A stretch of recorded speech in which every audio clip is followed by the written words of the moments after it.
नमस्कार। टूडी समाचार में अपने सभी गोटे के स्वागत है। हम अंजलि समाचार शुरू करी। धनुषा के दोहबी में तस्कर आ सशस्त्र प्रहरी बीच झड़प भेल प्रसंग स भारत संग सीमा जोड़ायल धनुषा के दोहबी में बीतल रात तस्कर आ सशस्त्र प्रहरी बल बीच झगड़ा भेल अछि। तस्करी के सामान नियंत्रण में लेवा गेल प्रहरी टोली ऊपर स्थानीय के साथ में रहल तस्कर आक्रमण कैला बाद स्थिति तनावग्रस्त भेल छै। सशस्त्र प्रहरी बलक एसपी निर्मल खड़का के अनुसार तस्करी कैल गेल माल सामान रखने सूचना पौला बाद दुहबी स्थित एक घर में छापा मारला पर प्रहरी के तस्कर आ स्थानीय के समूह प्रतिरोध केने छल। आत्मरक्षाक लेल प्रहरी 12 राउंड आश्रु गैस आ 4 राउंड हवाई फायर कर पड़ल एसपी खड़का जनौलेन। आक्रमण में पड़ 6 गोटे सशस्त्र प्रहरी घायल सेहो भेल छल। हुनका सब के इलाजक लेल जनकपुर स्थित प्रादेशिक अस्पताल में ल गेल छल। घटना बाद और अनुसंधान भ रहल बताओल गेल अछि। मकवानपुर में मोटरसाइकिल दुर्घटना में पड़ प्रधान अध्यापक के मृत्यु भेल अछि। बीतल रात भेल मोटरसाइकिल दुर्घटना में रासिंगरांग गाउँपालिका कालिका माध्यमिक विद्यालय के प्रधान अध्यापक दीपेन्द्र कुमार झा के मृत्यु भेल अछि। रात 11:22 के 20 में हेतौड़ा उपमहानगरपालिका 10 राप्ती रोड स्थित पूर्व पश्चिम सड़क खंड में ना 43 प 4518 नंबर के मोटरसाइकिल में बुद्ध चौक से थाना भंज्यांग दिस जा रहल छल। वह क्रम में दुर्घटना भेल सूचना बाद ट्राफिक प्रहरी टोली घटनास्थल पुगल छल। जिला प्रहरी कार्यालय मकवानपुरक सूचना अधिकारी डीएसपी श्यामू अरियाल के अनुसार 45 वर्षक झा दुर्घटना बाद गंभीर घायल भेल अवस्था में भेटल छलैथ। हुनका इलाजक लेल हेदौड़ा अस्पताल पठौला बाद बीतल रात 11:50 बजे चिकित्सक हुनका मृत घोषणा क देने डीएसपी अरियाल बतौलेन। झा धनुषे के रहल अछि। विद्यालय के प्रधान अध्यापक के निधन भेला बाद रासिंगरांग गाउँपालिका भैर के विद्यालय सब में शुक्र दिन शोक विदा सेहो देल गेल अछि। भन्सार से नुका क लाओल गेल 18 लाख कपड़ा बरामद कैल गेल अछि। सशस्त्र प्रहरी बल नेपाल 13 नंबर गन से परिचालन भेल टोली भन्सार से नुका क लाओल गेल 18,55,355 बराबर के कपड़ा बरामद कैलक अछि। भन्सार से चुरा के लौनी कपड़ा वीरगंज महानगरपालिका 1 स्थित छपकैया आ नदिया टोल के गोदाम से बरामद कैल गेल सशस्त्र प्रहरी बल के सूचना अधिकारी देवेंद्र बहादुर सिंह बतौलेन। 18 लाख के कपड़ा बरामद क वीरगंज भन्सार कार्यालय के हस्तांतरण कैल गेल अछि। सशस्त्र प्रहरी के टोली चालू आर्थिक वर्ष के असार 10 गते धरि 38,27,79,890 बराबर के सामान बरामद कैल गेल जनाओल गेल अछि। आम जनता पार्टी के अध्यक्ष प्रभु शाह मुलुक के हित में कानून बनाव परबाक बतौने सहित प्रतिनिधि सभाक बैसार अंतर्गत अंतर्राष्ट्रीय संबंध आ पर्यटन समिति के शुक्र दिन बैसल बैसार में सांसद शाह कानून बनौला पर धरती के हित में बनावल जेबाक बतौलेन। नेपाल नागरिक उड्डयन प्राधिकरण विधेयक 2081 ऊपर सैद्धांतिक विमर्श में सहभागी शाह व्यवहारिक रूप में स्वयं का कानून निर्माण कैल जेबाक जनौलेन। संविधान में 31टा मौलिक हक राखल गेल मुदा एको गो कार्यान्वयन होब नहीं सकल हुनक कथन अछि। अपना सब कानून बनौला पर उड़ा जका नहीं बल्कि धरती के हित में वस्तुवादी सभे के स्वीकार्य ढंग से होब परत ओ बतौलेन। शाह समिति के बैसार कार्यतालिका बनावत चलाव से हो मांग कैलेन। प्रधानमंत्री केपी शर्मा ओली पूर्व राष्ट्रपति विद्यादेवी भण्डारी के नाम ल क नेकपा एमाले भित्तर विवाद सिर्जना करबाक नियोजित प्रयास भ रहल आरोप लगौने सहित स्पेन के औपचारिक भ्रमण में रहल प्रधानमंत्री ओली मैड्रिड स्थित नेपाली राजदूत निवास में यूरोप स्थित नेपाली समुदाय के प्रतिनिधि सब संग विमर्श में एहन गतिविधि सब पार्टी भीतर गलत संदेश देव खोजने बतौलेन। ओ नेकपा एमाले परिपक्व आ जिम्मेवार पार्टी भेल बतबैत आंतरिक विषय सब समाधान कर पार्टी समक्ष रहल दावी सेहो केलेन। पिछला समय हुनका विरुद्ध विद्यादेवी भण्डारी चर्चा चलाओल गेल ओ जनौलेन। भण्डारी जी के अपने किछो नहीं कहने दोसर व्यक्ति सब मिलकर हुनकर नाम आगा लौने ओ बतौलेन। देश से गरीबी हटेबाक अछि आ नेपाल के आधुनिक आ विकसित बनेबाक अछि। एमाले विभिन्न उतार चढ़ाव पार कैने आ और जिम्मेवार भ क आगा बढ़बाक सेहो ओ बतौने सहित विकासक लेल वित्त संबंधी 4वीं अंतर्राष्ट्रीय सम्मेलन में भाग लेबा स्पेन में रहल प्रधानमंत्री केपी शर्मा ओली शुक्र दिन स्वदेश घुरल सहित सूचना तथा प्रशासन विभाग आई अपराह्न 3:45 बजे प्रधानमंत्री ओली त्रिभुवन अंतर्राष्ट्रीय विमानस्थल में आयल जनौलेन। नेपाली प्रतिनिधि मंडल के नेतृत्व करैत प्रधानमन्त्री ओली यह आषाढ़ 14 गते शनि दिन स्पेन प्रस्थान केने छलैथ। स्पेन में रहला पर प्रधानमन्त्री ओली आ संयुक्त राष्ट्र संघक महासचिव एन्टेनियो गुटेरेस बीच भेटवार्ता भेल छल। तहिना स्पेन सरकारक अध्यक्ष प्रधानमन्त्री पेड्रो सान्चेज बीच सेहो द्विपक्षीय भेटवार्ता भेल छल।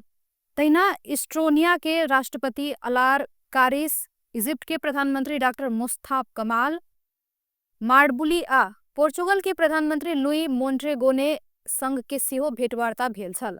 प्रधानमंत्री ओली विकासक लेल वित्त संबंधी 4म अंतर्राष्ट्रीय सम्मेलन के संबोधन कयलनि। अल्प विकसित मुलुक सभक उच्च स्तरीय बैसारक अध्यक्षता कयलनि। तहिना विभिन्न विमर्श सत्र में प्रधानमंत्री ओली के सक्रिय सहभागिता रहल छल।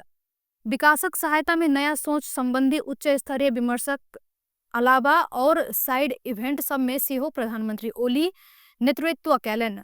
बृहस्पति दिन ओ स्पेन के मैड्रिड स्थित विश्व प्रसिद्ध फुटबॉल क्लब रियल मैड्रिड के सान्टियागो बर्नाबाउ रंगशाला में भ्रमण केने छलैथ। स्पेन में रहल नेपाली दूतावास के निरीक्षण के अलावा नेपाली समुदाय संग विमर्श सेहो कयल गेल जनाओल गेल अछि।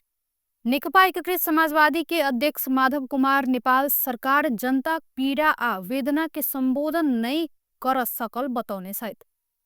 शुक्र दिन पार्टी केंद्रीय कार्यालय आलोक नगर में आयोजित एक कार्यक्रम के संबोधन करैत अध्यक्ष नेपाल एखन देशक राजनीतिक अवस्था देखला पर सरकार मुलुक के नीक सँ चलाब नहीं सकल बतौलनि। ओ सरकार जन भावना के बुझा आ जनचाहना के सम्मान कर नहीं सकल जनौलनि। अध्यक्ष नेपाल सरकार जनताक विश्वास सेहो जीत नहीं सकल आ जनचाहना बमोजिम परिणाम देबक कोनो अवस्था नहीं रहल सेहो बतौने छथि। वर्तमान सरकार जनमुखी आ जनविरोधी सुशासन के नहीं भक कुशासन के पक्ष पोषक रहल आरोप लगौलनि।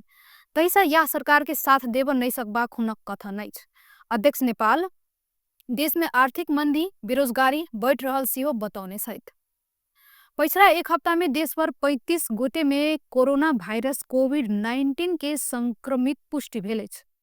स्वास्थ्य सेवा विभाग अंतर्गत इपिडेमियोलॉजी तथा रोग नियंत्रण महाशाखा ईडीसीडी सार्वजनिक कैने आंकड़ा अनुसार 4 प्रदेश में एक हफ्ता में 35 गोटे कोरोना संक्रमित भेल अछि। सबसे बेसी बागमती प्रदेश में 26 गोटे में कोविड-19 संक्रमण भेल महाशाखा जनैलक अछि। तहिना कोशी प्रदेश में 4, मध्य प्रदेश में 3 आ गंडकी प्रदेश में 2 गोटे में संक्रमण पुष्टि भेल तथ्यांक में बताओल गेल अछि।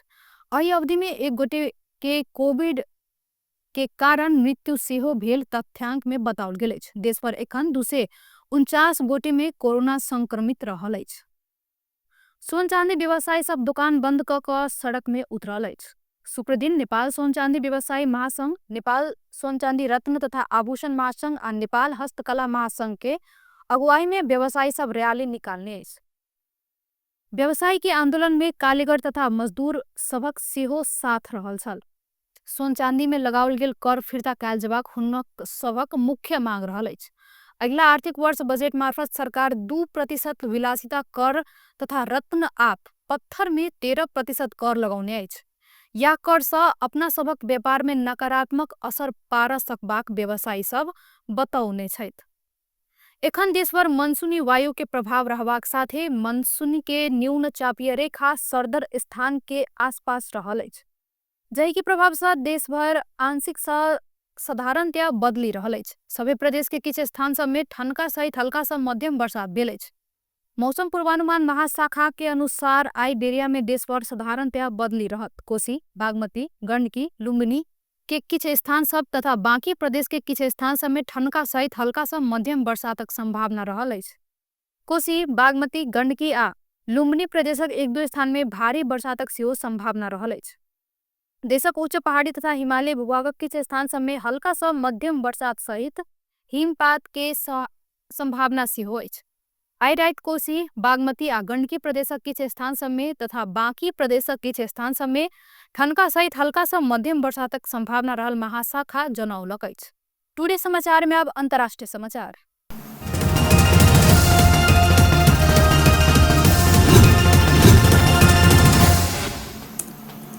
भारत के हिमाचल प्रदेश में भारी बरसातक कारण एखन धरि 43 गोटे के मृत्यु भ चुकल अछि। ओहि ठामक विपद व्यवस्थापन तथा राज्य विभागक विशेष सचिव डीसी राणा बीबीसी के बतौने अनुसार एखन धरि 37 गोटे बेपत्ता भ चुकल अछि। हिमाचल प्रदेश में जून 19 में मानसून आयल छल, तेकरा बाद लगातार पानि पड़ि रहल अछि। बहुते ठाम में बादल फाटि कऽ बहुत क्षति सेहो भेल, राणा बतौलनि।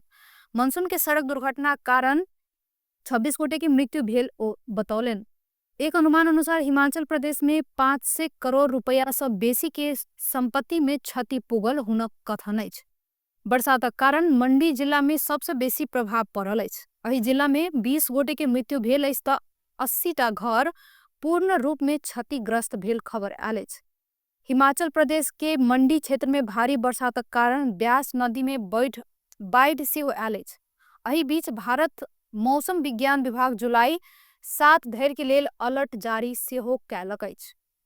रूस द्वारा यूक्रेन ऊपर बड़का परिमाणक हवाई हथियार से आक्रमण कयल गेल अछि। बीतल राति रूस यूक्रेन के राजधानी कीव लगायत के शहर में लक्ष्य बनाकर 539टा ड्रोन आ 11टा क्रूज तथा बैलिस्टिक मिसाइल प्रहार केने अमेरिकी मीडिया CNN लिखने अछि। यूक्रेनी वायुसेना रूस से प्रहार भेल 476 ड्रोन हवाई प्रतिरक्षण प्रणाली नष्ट केने बतौलक अछि। यूक्रेन के अल्पकालीन सेवाक अनुसार आक्रमणक कारण बहुते शहरी जिला सब में भवन आ संरचना सब में आगि सेहो लागल अछि। साथ ही बेसी तल्ला भेल भवन सब में सेहो आंशिक रूप में ध्वस्त भेल अछि। कीव के रेल मार्ग में सेहो क्षति पुगल अछि। आपातकालीन सेवा के अधिकारी सबके उद्धृत कऽ कऽ CNN लिखने अछि। यूक्रेन द्वारा रूस में बीतल राति कयल गेल हमला के युद्ध शुरू भेल एम्हरक सबसे बड़का मानल गेल, CNN जनौलक अछि। कीव में रूसी हमला रोककर राति भर डिफेंस सिस्टम सक्रिय कराओल गेल छल। रूसी हमला आ यूक्रेनी डिफेंस सिस्टम सक्रिय भेला से राजधानीवासी राति भर नहीं सुतल बताओल गेल अछि। आक्रमण में पड़ि कऽ कमती में 23 गोटे घायल सेहो भ चुकल अछि। मृत्यु के रिपोर्ट नहीं आयल, CNN कहने अछि। विस्फोट के आवाज व्यापक भेला बाद बीतल राति हजारों आदमी सब मेट्रो स्टेशन आ भूमिगत पार्किंग में आश्रय लेने छल, CNN जनौलक अछि। यह एखन धरि के खराब राति भेल, यूक्रेन के विदेश मंत्री एंडी सिबिहा बतौलनि। राष्ट्रपति जेलेंस्की सेहो एहि के देश देखने एखन धरि के बड़का हवाई हमला कहने छथि। ओ अमेरिकी राष्ट्रपति ट्रंप रूसी राष्ट्रपति व्लादिमीर पुतिन संग बात भेला के किछु देर बादे रूस द्वारा कीव में हमला कयल गेल बतौलनि। रूस के युद्ध आ आतंक अंत्य करबाक कोनो मानसाय नहीं अछि। राष्ट्रपति ट्रंप ट्रूथ सोशल मार्फत पुतिन संग के बातचीत सकारात्मक होबऽ नहीं सकल बतौलनि। लगभग 1 घंटा लंबा बातचीत में युद्ध विराम के बारे पुतिन सहमत नहीं भेल, ट्रंप जनौलक अछि। रूस द्वारा एहि महीना में यूक्रेन विरुद्ध लगभग 80 बैलिस्टिक क्षेपयास्त्र, 5000 ड्रोन, 5000 गैलेडिंग बम सहित 330 से बेसी क्षेपयास्त्र प्रहार कयल गेल, CNN जनौलक अछि। व्यस्त टुडे समाचार एखन के लेल एतबे, फेर से दोसर समाचार लऽ कऽ उपस्थित हेबेटा करब। ता धरि के लेल देखैत रही टीवी टुडे जनकपुर। नमस्कार।